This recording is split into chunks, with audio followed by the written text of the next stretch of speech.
지난주 설교를 좀 정리해 보겠습니다. 사도 바울이 2년 동안 가이사랴 감옥에 갇혀 있습니다.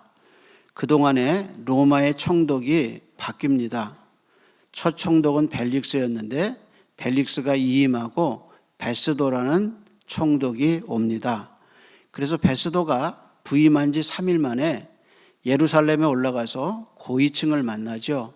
대제사장들과 높은 사람들을 만났을 때 대제사장과 높은 사람들이 베스도 총독에게 한 가지 청원을 합니다. 그 청원의 내용은 지금 가이사랴에 있는 이 사도 바울을 자신들이 있는 예루살렘으로 와서 재판받게 해달라라는 간단한 청원을 합니다. 그런데 이 청원 속에는 무서운 음모가 숨겨 있습니다. 왜냐하면 가이사랴에서 예루살렘에 오는 길에 암살단을 준비해서가 이 사도 바울을 길에서 죽이려는 계획 하에서 이런 청원을 올린 겁니다. 이때 만약에 사도 바울이 베스도의 청원대로 베스도가 받아들여서 바울을 가게 했다면 바울은 분명하게 예루살렘에 올라오는 길에서 죽습니다. 그런데 베스도가 그것을 거절해요. 그리고 하는 말이 오히려 나와 함께 가이사랴에 가서 재판하자. 그래서 사람들을 데리고 가이사랴로 내려갑니다. 우리는 하나님의 은혜를 말할 때 자기가 체험한 하나님의 은혜만 말합니다. 그런데 실제는 우리가 모르는 하나님의 은혜가 많아요. 지금 가이사랴 감옥에 있는 베드로는 예루살렘에서 어떤 일이 일어나는지 알 수가 없어요. 그런데 알 수 없는 그 일을 하나님이 은혜로 막으셔요. 그래서 나중에 천국에 가면 하나님이 우리를 어떻게 도우셨는지 내가 아는 것 말고 그때 하나님 우리를 저렇게 도우셨구나. 내 가정을 저렇게 도우셨구나. 나를 저렇게 막아주셨구나 하고 하늘 가야 아는 하나님의 은혜가 많을 거예요. 시편 121편은요 아마도 성경에 있는 모든 장 중에 지킨다는 말이 제일 많이 나오는 장일 겁니다. 그래서 121편 3절에 보면 여호와께서 너를 실족하지 아니하게 하시며 그 다음 말이 너를 지키시는 자.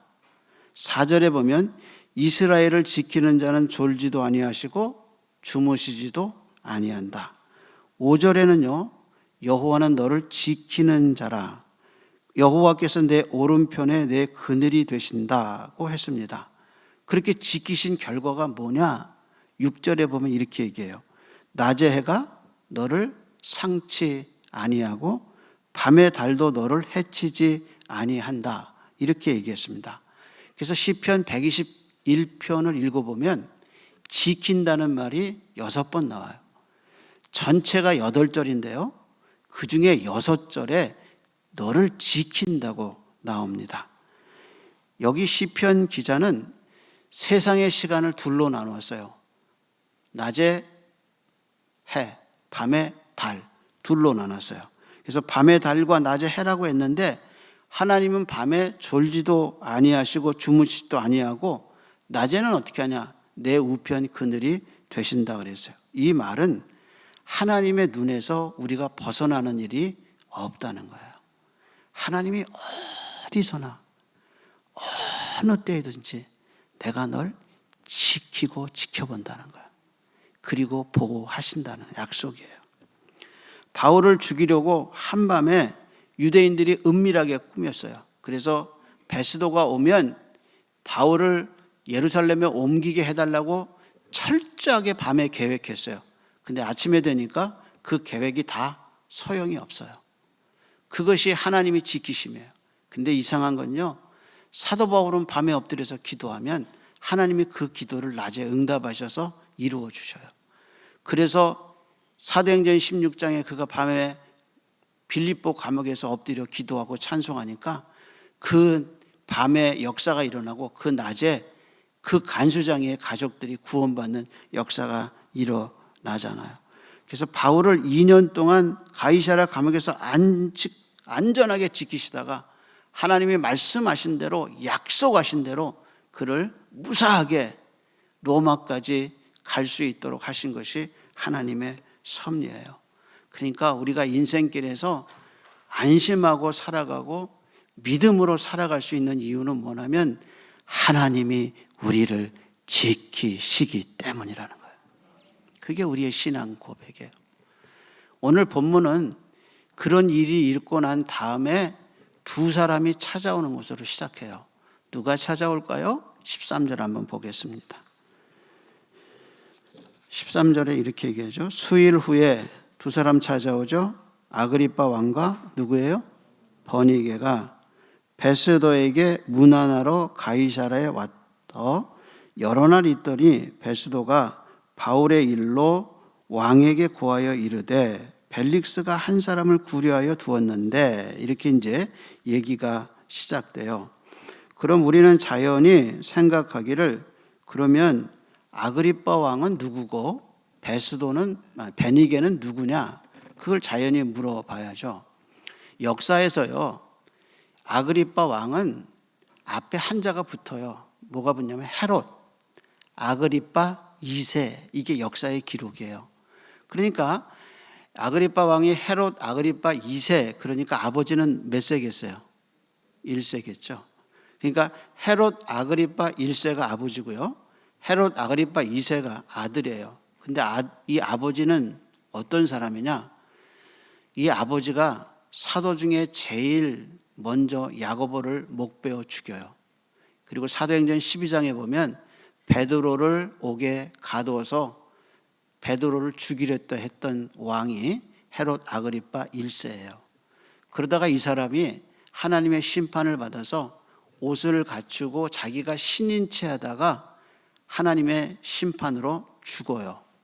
그러면 아버지가 죽었으니까 아들이 왕이 되어야 되잖아요. 그래서 헤롯 아그리빠 2세가 되어야 되는데 그때 아그리빠가 나이가 어렸어요. 그래서 로마가 왕권을 아들에게 물려줄 수 없어요. 그래서 어떻게 했느냐? 그 아그리빠 2세를 로마로 데려가서 로마 황실에서 자랄 수 있도록 교육을 시켰어요.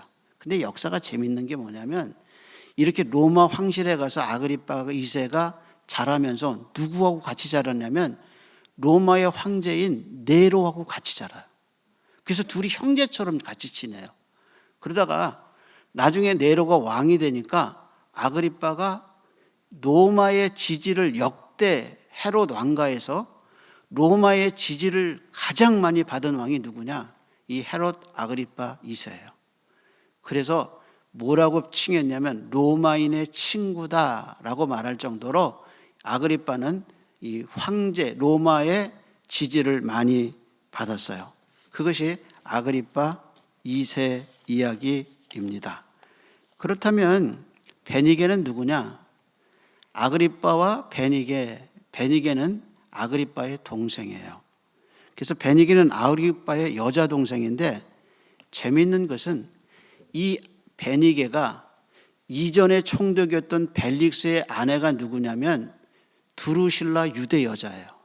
그런데 이 두루실라 유대 여자가 베니게하고 자매간이에요. 그러니까 이제 족보가 확 드러나죠. 이게 다 뭐냐? 친척이에요. 그래서 베니게도 유대 여자로서 로마인하고 결혼했고, 두루실라도 유대인으로 로마인과 결혼한 거예요. 그러니까 지금 이 모여 있는 이 모임은 당대 권력자들의 모임이에요. 그 권력자들이 지금 사도 바울을 데려다 놓고 심판하는 장면이라는 겁니다. 그래서 베니게가 아그리빠의 여자 동생이고, 그리고 벨릭스의 아내의 두루실라의 자매인 것을 보면 지금 이 관계가 어떤 관계인지를 우리가 알 수 있는 겁니다. 베스도가 아그리빠 왕에게 바울의 일을 상의하면서 뭐라고 얘기하냐면, 바울은 내가 보니까 죄가 없습니다. 그런데 이 사람들이 고발한 이유가 있습니다 하고 19절에 고발의 이유를 얘기해요. 근데 그게 정치적인 게 아니라 다 종교적인 거예요. 한번 봅시다. 19절입니다. 18절에 이렇게 하죠. 원고들이 서서 내가 짐작하던 것 같은 악행의 혐의는 하나도 제시하지 아니하고, 그 다음에 이제 19절입니다. 오직 자기들의 종교와, 그 다음 말이 중요하죠. 또는 누구요? 예수라 하는 이가 죽은 것을 살아있다고 누가 주장해요? 바울이 주장하는 그 일에 관한 문제로 어떻게 했어요? 고발한 것 뿐입니다. 그러니까 아그리빠 왕에게 베스도가 은밀하게 하는 얘기가 지금 본문에 적혀 있는데 바울은 죄가 없다는 거예요. 그리고 베스도가 뭘 들었냐면 예수가 죽었다가 다시 살아났다는 복음의 내용을 누구에게 듣느냐? 바로 이 사도 바울에게 들어서 그걸 지금 누구한테 얘기하느냐? 베스도가 아그리빠 왕에게 얘기하고 있는 장면입니다.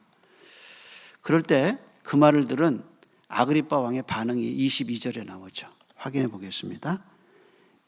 뭐라고 얘기하냐? 21절에 아그리빠가 베스도에게 이르되, 그 다음 말이 뭐예요? 나도 이 사람의 말을 듣고자 하노라. 베스도가 이르되 내일 들으시리다 하더라.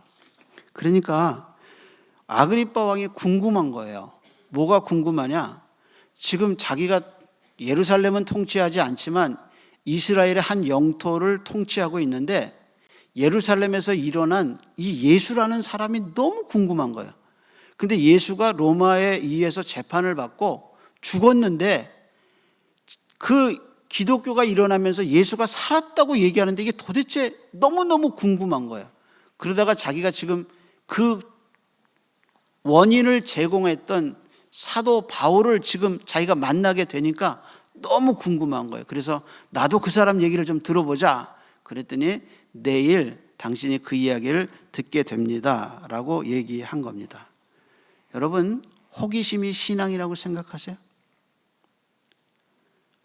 아마 교회 다니는 분들 중에, 교회 나오는 분들 중에 나도 기독교에 대해서 좀 알고 싶다. 성경이 뭔지 난 성경을 좀 알고 싶다.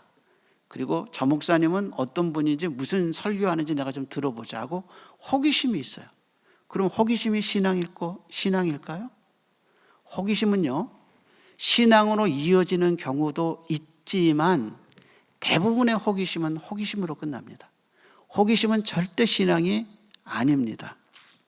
그래서 성경에 보면 호기심을 갖고 있는 사람이 많아요. 특별히 누구에게 호기심을 갖고 있냐? 예수님께 호기심을 갖고 있는 사람이 많아요. 그래서 빌라도가 예수님 만났을 때 예수님에게 물어요. 도대체 네가 말하는 진리가 뭐냐? 진리에 대해서 좀 나한테 얘기해봐라. 그러면 예수님이 거기서 진리는 이것이다 그러고 진리를 쭉 얘기해야 되잖아요. 근데 예수님이 어떻게 했냐? 한 말씀도 안 했다 그랬어요. 예수님이 잡히기 전에요, 요한복음 17장에 자기가 하나님께 기도하면서 진리를 이렇게 해요. 진리는 하나님과 그를 보내신 이를 아는 것이 영생이고 그것이 진리입니다라고 분명히 요한복음 17장에 3절에 하나님 앞에 기도하면서 진리가 뭔가를 분명히 밝혔어요. 그리고 빌라도를 만났는데 빌라도가 묻기를 진리가 뭐냐? 그러니까 한 말씀도 대답하지 않았어요. 왜 그랬을까? 호기심은 진리를 들을 수 있는 기반이 아니에요. 진리는 누구에게 오느냐? 갈망하는 자예요.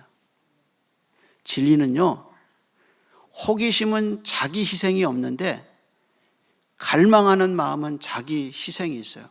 예를 들어 볼까요? 예수님이 밭에 비유를 하면서 어떤 사람이 밭을 갈다가 보화를 발견했어요. 그 보화를 발견하고 그 밭을 사기 위해서 어떻게 했냐? 자기 걸 다 팔았어요. 그리고 밭을 사요. 따라서 호기심은 자기 희생이 없는데 진리는 우리에게 요구해요. 뭘 요구하냐? 자기 희생을 요구해요. 그래서 진리가 알고 싶어요. 예수가 누군지, 복음이 뭔지, 내가 어디서 왔는지, 하나님이 누군지 호기심이 아니라 내가 정말 진리를 알고 싶어요. 그래서 성경을 파고들어요. 그리고 이 진리를 알기 위해서 하나님께 파고들어요.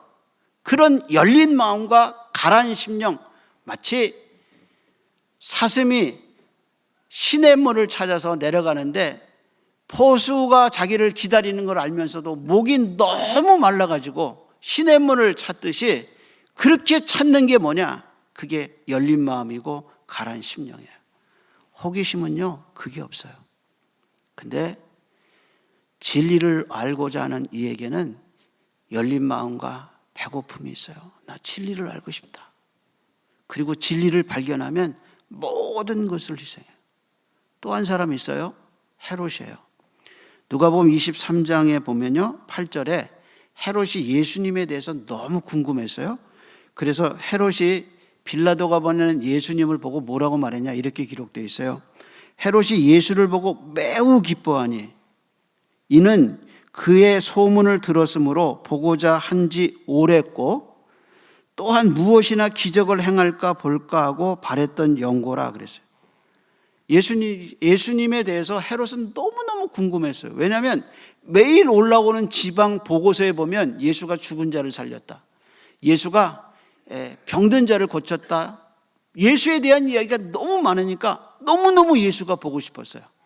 그리고 예수가 행하는 기적을 예수가 오면 하고 싶었어요.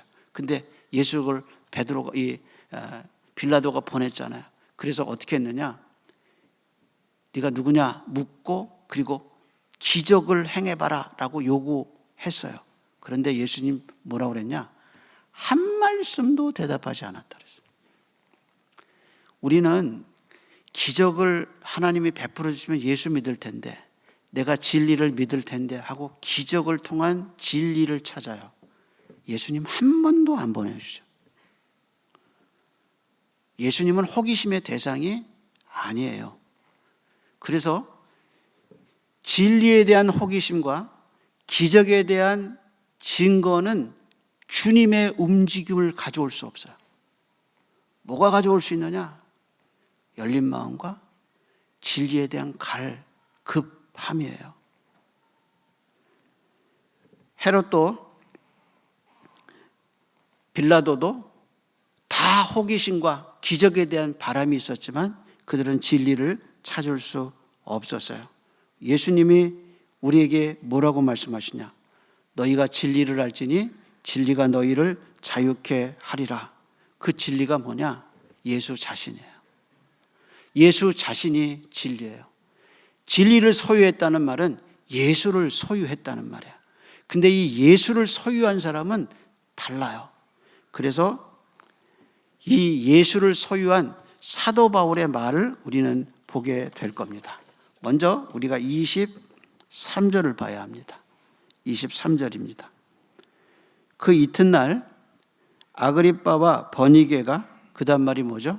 크게 위엄을 갖추고 와서 천부장들과 시중에 높은 사람들과 함께 접견 장소에 들어오고 베스도의 명으로 누가 오죠? 바울을 데리고 오니. 그렇게 여기를 잘 보셔야 돼요. 누가는요, 여기서 바울과 그리고 바울을 신문하는 사람들의 그 내용을 상세하게 표현했는데, 아그리빠 왕과 버니게를 표현할 때 뭐라고 표현하냐면 그들이 크게 위엄을 갖추고 있었다 그랬는데, 이 위엄을 갖추다는 말이 헬라 말의 뜻이 뭐냐면 보여주기, 보여준다, 그 뜻이에요. 그래서 이 베스도와 그리고 아그리빠 왕과 이 베니게가 자기가 어떤 사람인가를 뭐를 통해서 보여주느냐? 옷을 통해 보여준다는 말이에요. 그래서 마치 아그리빠 2세 말고 아그리빠 왕 1세 아버지가 위엄을 갖추고 신의 소리라는 말을 들었듯이 그의 아들도 위엄을 갖추고 자기 여동생 베니게와 함께 지금 위엄을 갖추고 보여주기 위해서 지금 있다는 거예요. 그 다음에 천부장이 단수가 아니고 뭐예요? 천부장들이에요. 그래서 기록에 보면요, 당시 가이사랴에는 5개의 군단이 있었는데 한 군단이 천부장 한 사람에 의해서 이끌어요. 그러니까 5개의 군단이 있었으니까 5명의 천부장이 있었어요. 이 말은요, 대단한 군대가 가이사랴의 주둔에 있다는 거예요. 그리고 시중에 높은 사람들이라는 말은 이 가이사랴에 있는 로마의 높은 사람들, 권력 있는 사람은 다 지금 이 사도 바울의 재판에 모여 있다는 거예요. 그래서요, 사도 바울이 받은 재판 중에서 가장 권력자들이 많이 모인 재판이 뭐냐? 바로 이 베니게의 재판이에요. 그런데 생각해 보세요. 그렇게 위험을 갖추고 보여주고 그렇게 권력 있는 사람들 앞에 감옥에서 끌려 나온 베드로가, 이 바울이 서 있어요. 기록에 보면요, 바울은 키가 작고 머리가 벗겨지고 다리가 안짱다리라 그랬어요. 그런 바울이 지금 가운데 서 있어요. 그리고 권력자들이 지금 서 있는 자리입니다. 그런데 사도 바울이 26장에 뭐라고 얘기하냐면 이렇게 얘기해요. 여러분이요, 나는 내가 결박된 거 외에 다른 모든 사람이 나같이 되기를 원합니다 하고 그 자리에서 간증이 끝난 다음에 여러분이 다 나같이 되기를 원합니다 하고 얘기했어요. 그같이 된다는 게 뭐냐? 사도 바울이 부활하신 예수님을 만났어요. 그리고 세상의 것이 얼마나 헛된 것인가에 대해서 눈 떴어요. 여러분, 베니게가, 아그리빠는 우리가 얘기 들었어요. 베니게는 어떤 사람이냐? 여동생인데요, 베니게는 3번 결혼했다가 이혼해요. 그러다가 베니게는 로마의 황제의 연인으로 살다가 다시 그 황제의 아들과 연인 관계가 돼요. 그러다가 베니게가 오빠에게 돌아와서 15년을 같이 사는데 당시 소문이 뭐라고 났냐면 이 아그리빠 왕 2세와 이 베니게는 두 집에서 한 집에서 같이 산다고 근친 상간의 대표적인 인물로 소문났어요. 이 사람들이 보이는 것과 뒤에 사는 삶의 비참함을 누가가 우리에게 보여줘요. 우리가 TV에 나오거나 아니면 우리가 부러워하는 사람들이 있어요. 그러나 보이는 것이 다가 아니라는 것을 우리가 알아야 한다. 그러면서 바울은 이렇게 위대해 보이고 이렇게 권력 있는 사람들 가운데 서서 뭐라고 얘기하느냐? 나는 여러분이 결박된 것 외에 다 나와 같이 되기를 원합니다. 도대체 바울이 무엇이기 때문에, 바울이 어떤 사람이기 때문에 그렇게 권력자들 앞에서 전혀 굴하지 않고 여러분 나와 같이 되기를 원합니다라고 말할 수 있는 힘이 어디서 생겼냐? 그것이 진리를 발견했기 때문에, 예수를 믿었기 때문에. 그래서 천국을 소유한 사람은 땅의 것에 부러워하지 않아요. 왜냐하면 천국을 알기 때문에, 진리가 무엇인지를 알기 때문에. 짧은 인생을 살아가면서 뭘 그렇게 부러워하세요? 뭐가 그렇게 부러우세요? 천국을 소유하고 진리를 소유해서 이 땅을 살아가면서 나를 지키시는, 졸지도 아니하시고 주무시지도 아니하시는 그 하나님의 지켜주심과 구원이 우리에게 있는데 무엇을 부러워하세요? 나는 여러분이 다 나와 같이 되기를 원한다는 이 사도 바울의 외침이 그리스도인의 외침이고 이게 기독교라는 사실을 우리는 알아야 합니다. 이 진리의 고백이 저와 여러분 것 되기를 소원합니다. 기도하겠습니다. 하나님, 헛된 것을 열망하는 우리의 어리석음과 세상 것을 자랑하고 세상 것을 원하고 부러워했던 우리의 못남을 용서해 주옵시고, 우리를 구속하기 위해서 십자가를 지시고 당신의 백성 삼아주신 그 보배로운 예수 그리스도의 보혈을 감사하고, 우리를 선택하시고 하나님의 백성 삼으신 그 놀라운 은혜를 감사하며 정체성을 확립하고 믿음이 새로워지는 아침이 되게 온 성도들을 붙잡아 주시어서 내가 얼마나 하나님의 사랑을 받았나, 하나님의 은혜가 얼마나 큰가 다시 확인하는, 그래서 믿어지는 아침이 되게 온 성도들에게 은혜를 입혀 주시옵소서. 이제는 우리를 위하여 죽으시고 부활하시고 우리의 영원한 목자가 되어주셔서 우리의 삶을 인도해 주시는 우리 주님 예수 그리스도의 은혜와 그 아들을 우리에게 아낌없이 보내주셔서 우리에 대한 당신의 사랑을 보여주신 하나님 아버지의 변함없으신 사랑하심과 이 모든 진리가 믿어질 수 있고 실제가 되어서 하나님께 기도할 수 있는 은혜를 부어주시고 믿음을 주시는 성령 하나님의 그 크신 은혜가 오늘 예배한 모든 이들의 심령 속에 이제로부터 영원토록 함께 있을지어다. 아멘.